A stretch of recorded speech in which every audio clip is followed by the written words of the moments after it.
much for clicking on this video. In this video, I will cover the basic unit chapter.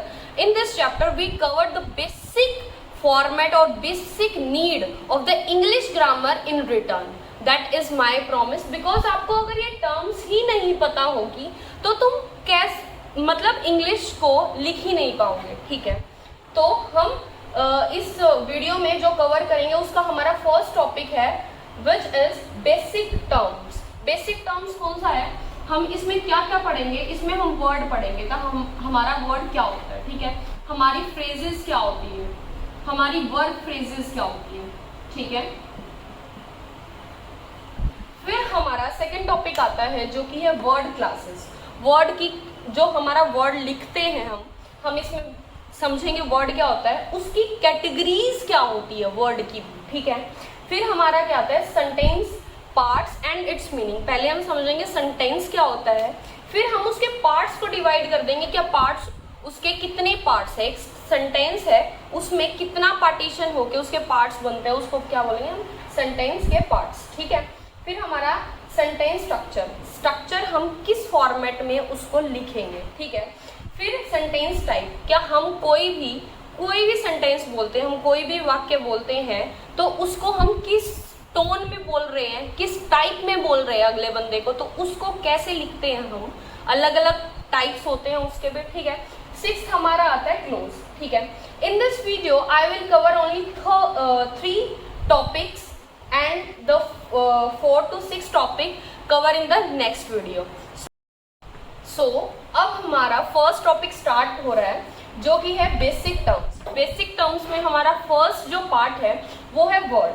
हम word बोलते किसको है, पहले हम ये समझेंगे, a collection of letters that make some sense, जो कि वे कॉम्बिनेशन ऑफ लेटर्स हमारे ABCD अल्फाबेट्स, ठीक है, उसका कॉम्बिनेशन जब हमारी कुछ सेंस बनाता है तब वो हम उसको क्या बोलते हैं, वर्ड। फॉर एग्जाम्पल रिजाइन क्या होती है, हम कोई भी ऑर्गेनाइजेशन में कोई एम्प्लॉय रिजाइन कर देता है, त्याग पत्र, उसको क्या मैं बोलती हूँ, रिजाइन। इस रिजाइन ये अल्फाबेट्स है, लेटर्स है, इसका कॉम्बिनेशन है ना, ये अलग अलग तो नहीं है, इसका कॉम्बिनेशन है और इस कॉम्बिनेशन में कुछ मीनिंग निकल के आ रहा है तो उसको क्या मैं बोलूंगी, वर्ड, ठीक है।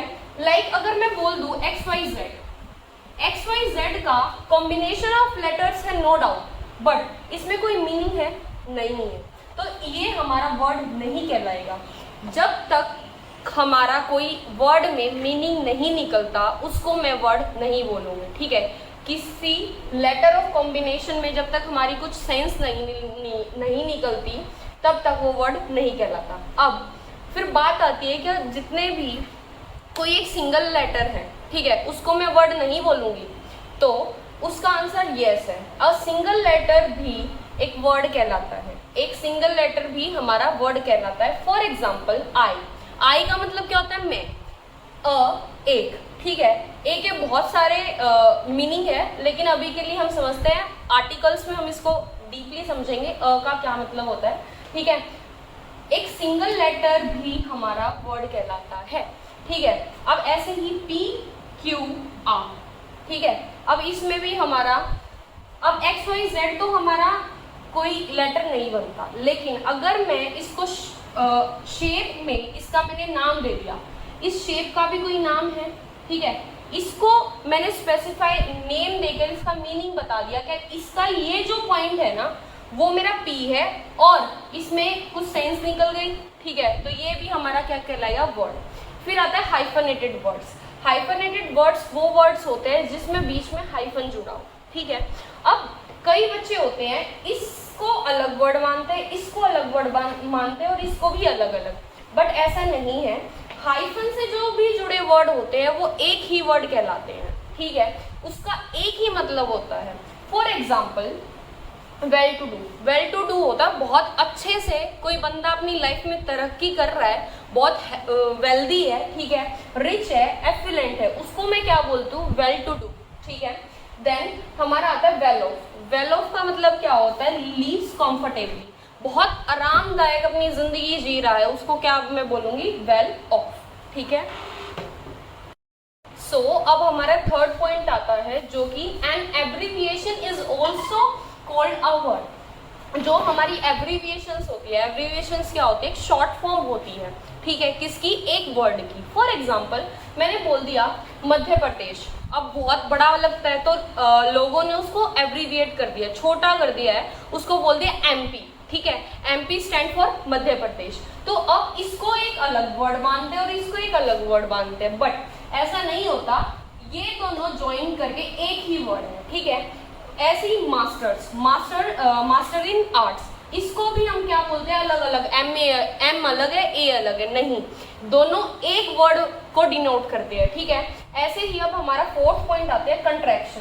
कंट्रैक्शन क्या होती है, दो वर्ड को, इसमें तो हमने शॉर्ट फॉर्म बना दी, फर्स्ट ले लिया उनका वर्ड, ठीक है, लेकिन हमारी कंट्रैक्शन में क्या होता है, कुछ उसका वर्ड उठा लिया, कुछ उसका वर्ड उठा लिया और उसको मिक्स करके एक वर्ड बना दिया, ठीक है। इसमें अपोस्ट्रोफी जरूर होता है कंट्रैक्शन में, ठीक है। कंट्रैक्शन भी हमारा क्या कहलाता है, एक वर्ड कहलाता है, ठीक है। इसके एग्जांपल्स देख लेते हैं, जैसे इज नॉट, इज नॉट को मैंने कैसे लिख दिया, इज कर दिया इसका, ठीक है, और इसका मैंने एन लिख दिया और इसका टी लिख दिया, बट ओ की जगह मैंने कॉमा लगा दिया, ठीक है। इसको क्या मैं बोलूंगी, कंट्रैक्शन बोलूंगी, ठीक है। वुडंट, विल नॉट, ठीक है, विल का मैंने ये बना दिया, एनओ इसको कन्वर्ट कर दिया, ठीक है, और लास्ट में टी है, देन ये। कई इसको बच्चे कैसे लिखते हैं, ऐसे करके एन ऐसे लिख देते हैं, ये बिल्कुल गलत है। एग्जाम में भी ऑप्शन आता है ऐसे करके और काफी बच्चे इसी पर क्लिक करके जाते हैं, लेकिन ऐसा नहीं होता। इन कंट्रैक्शंस फॉर्म को बहुत अच्छे से एक एक करके अपनी रिवाइज करना, लिख कर देखना, ठीक है।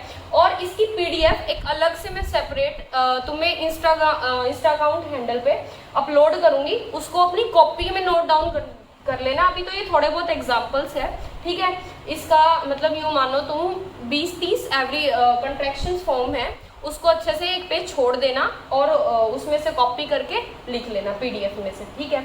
शैलेंट, कांट, आई शेल और विल दोनों आते हैं इसमें।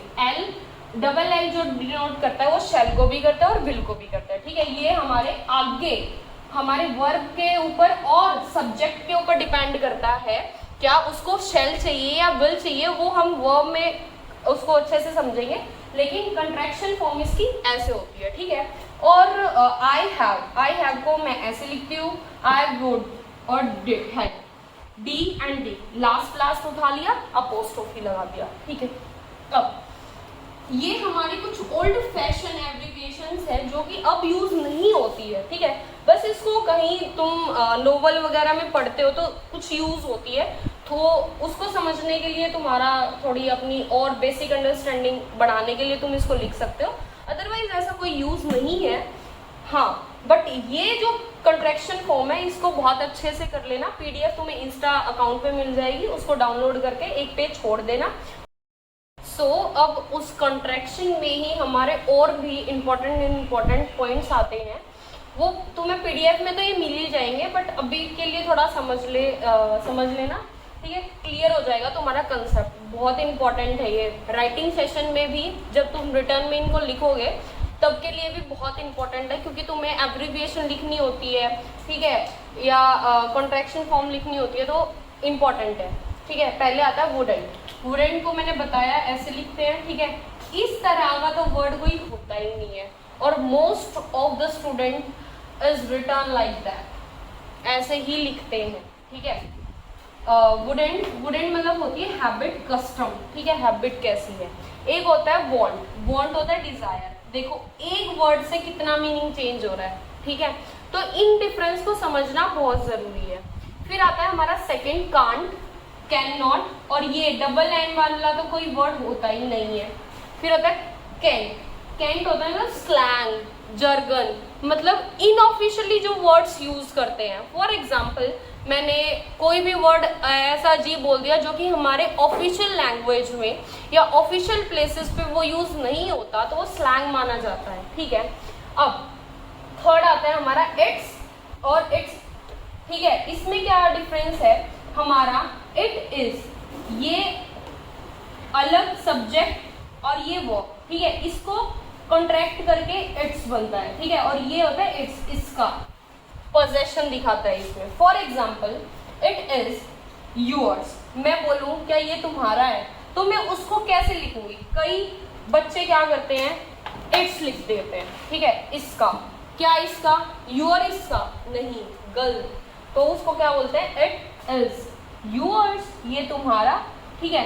इट्स लैग इज ब्रोकन, उसका लैग ब्रोकन है, ठीक है, तो उसका, इसका क्या दिखाता है हमें, क्या पोजेशन, क्या इसका लैग, मेरा लैग या किसी का भी दूसरे का लैग ब्रोकन है, तो वो क्या है, इट्स लैग इज ब्रोकन, ये क्या है, पोजेशन इसका, ओके। सेकेंड टर्म आती है जो कि क्या है, फ्रेज। फ्रेज की हम डेफिनेशन समझेंगे, पहले वो होती क्या है, ठीक है। फ्रेज हमारा कलेक्शन ऑफ वर्ड्स होता है, कलेक्शन होता है किसका, वर्ड्स का, जो कि सम सेंस, कुछ sense they but not complete sense, but complete sense ना दे, उसको मैं क्या बोलूंगी, फ्रेज बोलूंगी। फॉर एग्जाम्पल मैंने 3-4 वर्ड्स को ज्वाइन कर लिया, ठीक है, उन वर्ड्स के मीनिंग से मैंने उस पूरी वर्ड कलेक्शन ऑफ वर्ड का मतलब निकालने की कोशिश करी, लेकिन उसका मतलब मेरे से प्रॉपर नहीं निकला, ठीक है, तो उसको क्या मैं बोलूंगी, फ्रेज बोलूंगी, collection of words that make some sense but not complete sense. For example से आपको और अच्छे से समझ आएगा, इन द राइट अर्नेस्ट, मतलब कि राइट सही, अर्नेस्ट मतलब जो कि अर्न करे कुछ बहुत बढ़िया चीज, ठीक है, तो इसका कुछ ना कुछ मतलब हम निकालने की कोशिश करेंगे, हाँ सही है, तो उसको, उसका एक्चुअल मीनिंग क्या है, क्या डिटरमाइन और सीरियस पर्सन को हम इन द राइट अर्नेस्ट बोलते हैं। डिटरमाइन हो, कोई सीरियस हो अपने गोल को लेकर, अपने टारगेट्स को लेकर, तो हम उसको क्या बोलेंगे, in the right earnest, okay. Under the obligation, obligation क्या होती है, किसी पे पाबंदी लगाना या किसी पे कुछ उसको लाइबल बनाना, ठीक है, तो इसका क्या मतलब होता है, force to do something, force करना, अंडर मतलब अंदर, तो उसको फोर्स करना, टू डू समथिंग लीगल, एक लीगल और मोरल रीजन से, ठीक है। ऐसे ही hold in the high esteem, hold in the high esteem मतलब हाई एस्टीम क्या होती है, हमारी सेल्फ ग्रोथ, ठीक है, रिस्पेक्ट, तो उसका मतलब क्या होता है, रिस्पेक्ट, ठीक है। अब फ्रेजेस की हमारी 2 फ्रेजेस आती है, ठीक है, एक नॉर्मल जो मतलब, और दूसरा हमारी इडियोमेटिक फ्रेज, एंड थर्ड हमारी क्या आती है, वर्ब फ्रेजेस। हम इडियोमेटिक फ्रेज को देखेंगे पहले, ठीक है। इडियोमेटिक फ्रेजेस वो फ्रेजेस होती है जो जिसका colloquial meaning is different from its literal meaning, इसका कॉलिक्यूल जो मीनिंग है ना, वो लिटरल मीनिंग से अलग होता है। अब बात आती है इन 2 टर्म्स की, कॉलिक्यूल एंड लिटरल, ठीक है। कॉलिक्यूल मतलब क्या होता है, मीनिंग वाइज इनफॉर्मल, मतलब मैं एक वर्ड को देखकर जो मेरे को मतलब सेंस आ रही है कि हाँ शायद इसका ये मतलब हो सकता है, ठीक है, उसको क्या मैं बोल दूंगी, कॉलिक्यूल। और वो कोई फॉर्मल मीनिंग नहीं होता जिसको मैं ऑफिशियली बोल सकूं, उसका वो मीनिंग नहीं होता, जस्ट हमने अपनी सेंस को यूज कर कर उसका मीनिंग निकाला है, तो उसको मैं बोलूंगी कॉलिक्यूल, ठीक है। लिटरल जो एक्चुअल मीनिंग होता है, फॉर्मल जो मीनिंग होता है, उसको मैं बोलती हूँ लिटरल, जो कि एक्चुअल होता है, वर्ड वाइज जो मेरा मीनिंग निकले, उसको मैं क्या बोलूंगी, लिटरल, ठीक है। तो इडियोमेटिक फ्रेज वो फ्रेज होती है जिसका colloquial meaning is different from the literal meaning, ठीक है। अब इसका एग्जांपल से और अच्छे से समझेंगे, जैसे कि बनाना रिपब्लिक। बनाना रिपब्लिक क्या है, अब बनाना से हमें केला याद आता है, रिपब्लिक से हमें स्वतंत्रता याद आती है, लेकिन इसका अब ये जो मैंने मीनिंग निकाला बनाना एंड रिपब्लिक, ये मैंने कॉलिक्यूल मीनिंग निकला है मेरा, मैंने अपनी सेंसेस से जो हम एज इनका मीनिंग होता है वो उससे मैंने वर्ड निकाला, लेकिन अब इसका जो एक्चुअल मीनिंग है वो हमारा लिटरल मीनिंग कहलाएगा। For example, a country whose political and economic structure is very weak, वो कंट्री जिसका इकोनॉमिक एंड पॉलिटिकल स्ट्रक्चर बहुत ज्यादा वीक है, for example Sri Lanka. In today's life हम उसको बनाना रिपब्लिक बोल सकते हैं, बिकॉज हर political and economic and financial also sectors are weak. तो उसको क्या बोलूंगी, ऐसी कंट्री जिसका फाइनेंशियल एंड पॉलिटिकल दूसरी कंट्री के हाथ में होता है, इतना वीक होता है, ठीक है, कोई और कंट्री उसको कंट्रोल करती है, इतनी बुरी हालत हो जाए जिस कंट्री की, उसको मैं बोलूंगी banana republic. Shrinking violet, shrinking मतलब सुकड़ना, वॉयलेट मतलब कलर होता है, as a colloquial meaning, but its literal meaning is shy person, जो कि शाय पर्सन हो, किसी के आगे बोलता ना हो और मतलब शाय शाय रहता हो, अपने में ही रहता हो, उसको क्या बोलूंगी, shrinking violet, he is a shrinking violet person. Okay, then हमारा थर्ड आता है व्हाइट कॉलर जॉब। अब व्हाइट कॉलर से मैं मानूं, व्हाइट कॉलर जॉब ऐसी जॉब जिसके कॉलर पर व्हाइट लगा हो, ठीक है, कुछ ऐसा समथिंग, इसका कॉलिकल मीनिंग, बट इसका लिटरल मीनिंग क्या होता है, अब ऑफिशियल जॉब, जो कि ऑफिसर्स की जॉब होती है ए या बी ग्रेड की, उसको मैं क्या बोलूंगी, व्हाइट कॉलर जॉब। वहीं अगर मैं ब्लू कॉलर जॉब बोलूं, तो जिसमें हमारा मैनुअली लेबर वर्क ज्यादा होगा, उसको मैं बोलूंगी ब्लू कॉलर जॉब। इस हमारी सेकेंड टाइप ऑफ फ्रेज आती है जिसको हम वर्ब और वर्बल बोल सकते हैं, ठीक है। इसमें इस फ्रेज में हमारी वर्ब का यूज होता है जो कि उसका कुछ meaning they, but not complete sense, ठीक है। उसका हम एग्जाम्पल से समझते हैं, पुट ऑन, पुट ऑन होता है वियर करना, ठीक है, पुट हमारी वर्ब है, ठीक है, इसका मीनिंग क्या होता है, वियर, वियर समथिंग, ठीक है। सी थ्रू होता है किसी का हिडन मोटिव को पहचानना, जैसे हमारी मम्मी हमसे जब कुछ काम कराती है या काम कराने के लिए हमें कुछ पैसे देती है, तो हम अंदर क्या समझ जाते हैं कि हाँ, मैंने उनके इन पैसे या इतना प्यार देने के लिए उनका कुछ मोटिव है उसके पीछे, ठीक है, उनको कुछ और एक्स्ट्रा काम कराना है, ठीक है। सी ऑफ क्या होता है, किसी को देखते हुए बाय बाय विदा करना, ठीक है, देखते देखते जैसे बाय बाय बाय बाय, तो उसको मैं क्या बोलूं, सी ऑफ, ठीक है। ऑफ होता है separation, put off, put off होता है डेफर, डिले, पोस्टपोन, प्रोलॉन्ग, ठीक है, प्रोकेस्टिनेट, ये सारे क्या होता है पुट ऑफ, जिसमें डिले कर देगा हमको, टाला मटोली करना पुट ऑफ कहलाता है। सो अब आती है हमारी बेसिक टर्म की थर्ड हेडिंग, ठीक है, कंफ्यूज मत होना। फर्स्ट हेडिंग हमारी थी क्या, वर्ड्स क्या होते हैं, ठीक है, सेकंड हमारी थी फ्रेज क्या होती है, अब आती है थर्ड हमारी वर्ड क्लासेस क्या होती है, ठीक है। हम जब वर्ड्स को डिफरेंट कैटेगरीज में डिवाइड कर देते हैं, ठीक है, वर्ड्स को, एक वर्ड को जब मैं डिफरेंट कैटेगरीज में डिवाइड कर देती हूँ, तो उसको क्या मैं बोलती हूँ, वर्ड क्लास, ठीक है। Words are divided into the different classes according to their function. उनके functions के अनुसार जब मैं किसी भी word को divide कर दूं, तो मैं उसको क्या बोलूंगी, word class, या हमारी जो books में language में जो दे रखी है parts of speech, ठीक है, उसको मैं क्या बोलूंगी, parts of speech या word classes, ठीक है। वर्ड को जब मैं डिफरेंट कैटेगरीज में डिवाइड कर दूं, उसको मैं वर्ड क्लास बोलती हूँ। इसके पार्ट्स ऑफ स्पीच या वर्ड क्लास क्या, कौन कौन सी कैटेगरीज है, ठीक है। पहले नाउन, नाउन क्या है, एक नेमिंग वर्ड है, ठीक है, बहुत डीप में चैप्टर में समझेंगे, बस एक नेमिंग वर्ड है जिसका मैंने नाम दे दिया, वो मेरा नाउन है, ठीक है। अब फॉर एग्जाम्पल पेन, पेन मेरा एक नाउन है, ठीक है, इसको मैं बोलूंगी नाउन।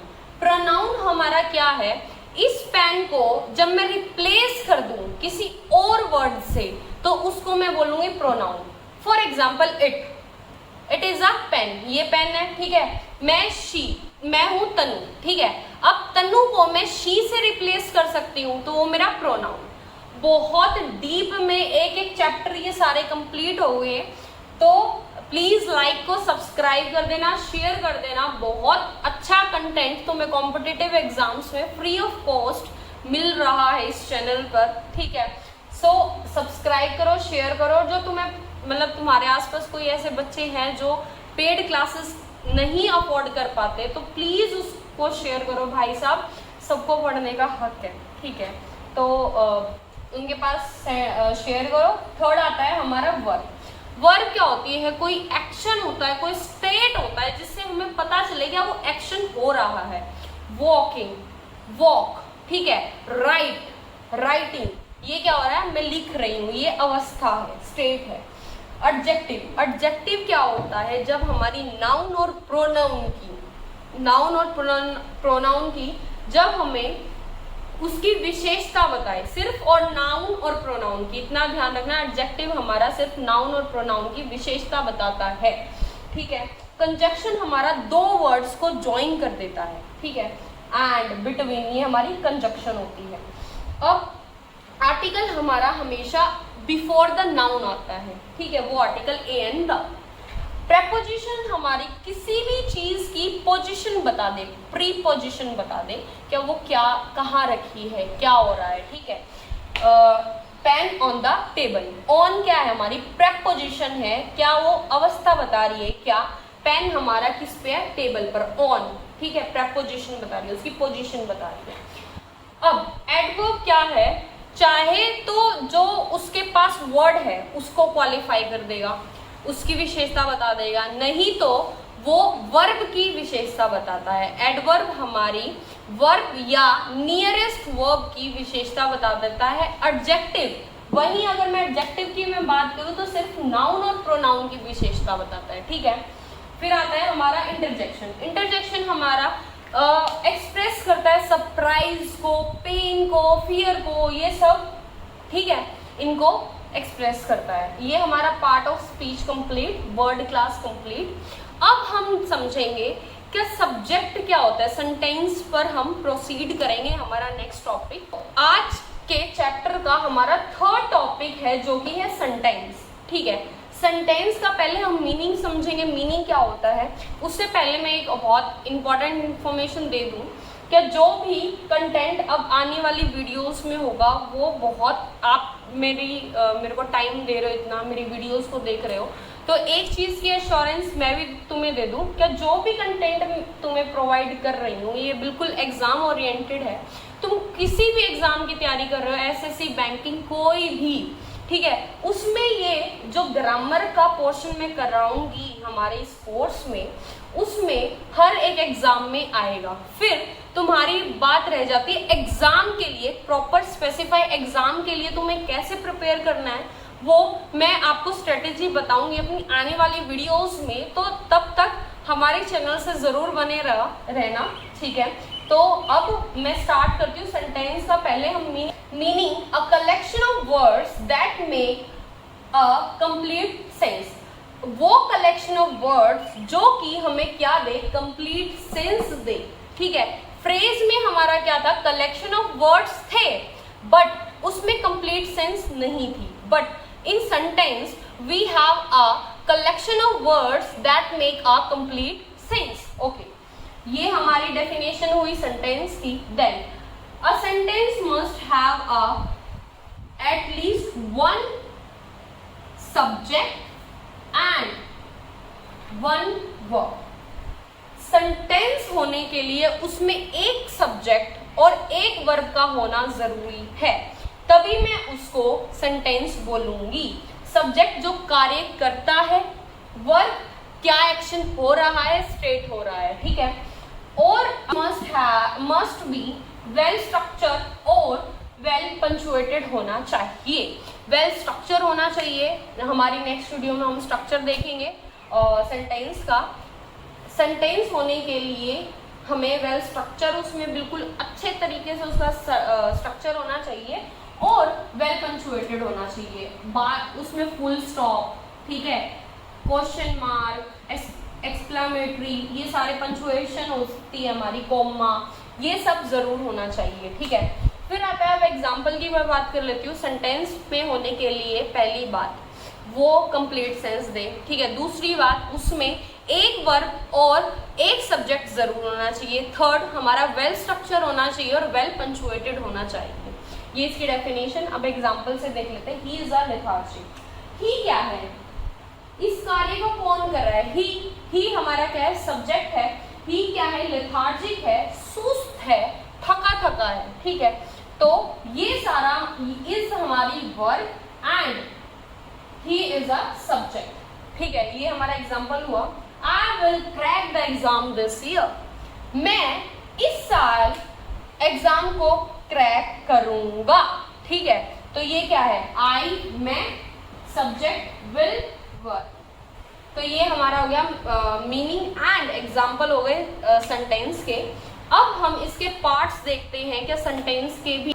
सो आज की वीडियो का सबसे इंपॉर्टेंट टॉपिक बोलूं तो यही है, parts of sentence. Parts of sentence हम दो कैटेगरीज में डिवाइड करते हैं। फर्स्ट हमारा सब्जेक्ट होता है, सेकंड हमारा प्रेडिकेट होता है। ठीक है, सब्जेक्ट हमारा क्या होता है, कोई भी सेंटेंस मैं बोल रही हूँ जो और जिसके बारे में मैं बोल रही हूँ। ठीक है, यूं तो है नहीं, जैसे मैंने कोई भी एग्जाम्पल लिया, जैसे मैंने अपना ही एग्जाम्पल लिया, क्या मैं लिख रही हूँ। ठीक है, मैं लिख रही हूँ, क्या कर रही हूँ, लिख रही हूँ। कौन लिख रहा है, मैं। जिसके बारे में मैं बोल रही हूँ, जो भी कुछ, ठीक है, जिसके बारे में मैं जो भी कुछ बोल रही हूँ, वो जिसके बारे में मैं बोल रही हूँ वो तो हमारा क्या है, सब्जेक्ट। और जो भी मैं कुछ बोल रही हूँ वो होता है मेरा प्रेडिकेट। ध्यान से सुनना इस लाइन को, बहुत मतलब क्रूशियल है, बहुत समझना, बहुत इंपॉर्टेंट है। एक मैं लिख रही हूँ, मैं क्या हो गया, सब्जेक्ट, वो उस कार्य को कर रहा है। ठीक है, और जो वो कार्य कर रहा है वो मेरा प्रेडिकेट। बस सब्जेक्ट वो होता है the person on things that we talk, वो इंसान जिसके बारे में मैं बोल रही हूँ। ठीक है, उस सेंटेंस में वो हमारा सब्जेक्ट हो गया। या जो हम दूसरी लैंग्वेज में बोले, इजी लैंग्वेज में, कोई भी एक्शन कर रहा है, जो वो एक्शन कर रहा है उसको मैं बोलूंगी सब्जेक्ट। ठीक है, अब हमारा प्रेडिकेट आता है। प्रेडिकेट जो भी हमारा कुछ बच जाता है, क्या वो कार्य कर रहा है, क्या वो है, जो भी मैं उसके बारे में बोलूंगी वो मेरा प्रेडिकेट कहलाएगा। ठीक है, एग्जाम्पल से और अच्छी तरह समझ आएगा। My friend is insightful. Insightful होता है दूरदर्शी। मेरा जो फ्रेंड है ना वो दूरदर्शी है। दूरदर्शी कौन है, मेरा फ्रेंड। किसके बारे में बात हो रही है, फ्रेंड के बारे में। ठीक है, वो मेरा है सब्जेक्ट। अब ये जो बच गया, ठीक है, ये मेरा है प्रेडिकेट। अब सब्जेक्ट और प्रेडिकेट के भी फर्दर पार्ट्स आते हैं, बट अभी के लिए सिर्फ तुम ये समझो, क्या सेंटेंस मेरे को दे दिया, उसमें से मेरा सब्जेक्ट कौन सा होगा और प्रेडिकेट कौन सा होगा। ठीक है, सेकेंड एग्जाम्पल से और अच्छे से समझ लेंगे। The book is on table. अब टेबल पर कौन है, बुक। किसके बारे में बात हो रही है, बुक के बारे में। क्या बुक कहाँ है, टेबल पर। ठीक है, बुक के बारे में मैं बात कर रही हूँ और उसकी पोजीशन बता रही हूँ। तो ये मेरा सारा प्रेडिकेट हो गया, ये मेरा सब्जेक्ट हो गया। ठीक है, ही वेव हिज हैंड्स। वो अपने हैंड्स को वेव कर रहा है। कौन कर रहा है, ही मेरा सब्जेक्ट हो गया एंड ये सारा मेरा प्रेडिकेट हो गया। ठीक है, तो ये पार्ट्स ऑफ सेंटेंस हमारे कंप्लीट हुए। अब इसके फर्दर पार्ट्स देखेंगे, सब्जेक्ट के क्या पार्ट होते हैं, प्रेडिकेट के भी